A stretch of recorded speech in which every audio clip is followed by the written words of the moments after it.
தன்னுடைய பிள்ளையை பற்றி தானே வெகு மக்கள் இடையிலே தவறாக பேசுவது.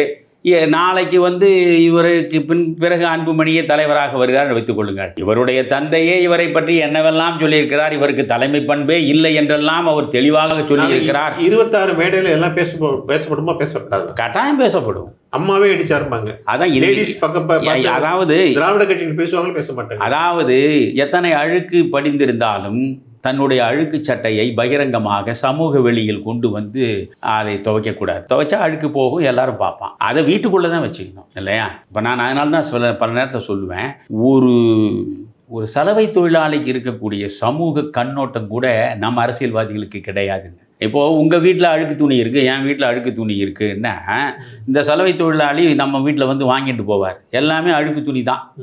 இதை மொத்தமாக அந்த ஆள் எங்கேயாவது வெளியே போய் இந்த வீட்டில் இருந்தாங்க இவ்வளோ துணி கொண்டு வந்தேன் பாருங்க, எவ்வளோ அழுக்கு இவன் பேசினான் சுத்தம் பற்றி அப்படின்னு பேச மாட்டான்.